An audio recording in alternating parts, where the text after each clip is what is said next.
এখানে অঙ্কটিতে বলছে যে যদি x minus one by x সমান সমান 3 হয় তবে x square plus 5x minus 1/6x এর মান কত।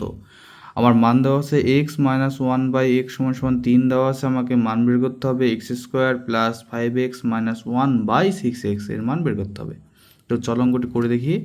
আমার দেওয়া আছে যে এক্স মাইনাস 1/x সমান সমান 3 দেওয়া আছে, বা আমি যদি উভয় দিকে এক্স দিয়ে গুণ করি তাহলে হবে x into x minus 1/x সমান সমান 3 গুণিত এক্স, মানে আমি উভয় দিকে এক্স দিয়ে গুণ করলাম, বা এক্স দিয়ে এক্সে গুণ করলে হবে এক্স স্কোয়ার প্লাস মানে মাইনাস এক্স দিয়ে 1/x গুণ করলে হবে 1 সমান সমান 3 দিয়ে এক্সে গুণ করলে হবে 3x।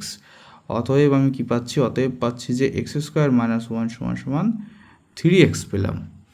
আচ্ছা, আমার মান বের করতে হবে কার, আমার এদিকে মান বের করতে হবে যে x square plus 5x minus 1/6x এর মান বের করতে হবে। সমান সমান আমি কি করব, এক্স স্কোয়ারের পাশে মাইনাস ওয়ানকে নিয়ে আসবো, তাহলে কি হবে এক্স স্কোয়ার মাইনাস 1 আর প্লাস 5xকে আমি ডান দিকে নিয়ে যাবো, আর নিচে যে 6xই থাকলো।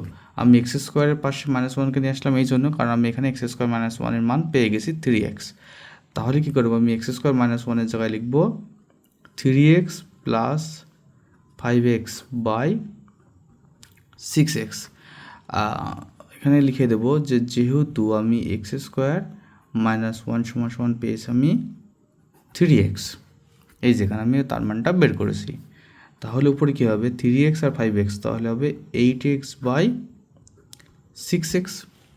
ওপরের এক্স নিচের এক্স কেটে গেল। আচ্ছা, ওপরটাকে যদি আমি 2 দিয়ে ভাগ করি তাহলে হবে 4, নিচেরটা 2 দিয়ে ভাগ করলে হবে 3, তাহলে হচ্ছে 4/3।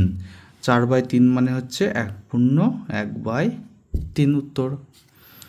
তাহলে একদম সহজ। যদি ভালো লাগে তাহলে অবশ্যই একটা লাইক দেবে, আর আমার এই ছোট্ট চ্যানেলটি একটু সাবস্ক্রাইব করে দেবে, যেন আমি তোমাদের সঙ্গে এরকম অসাধারণ কিছু অঙ্ক নিয়ে আলোচনা করতে পারি।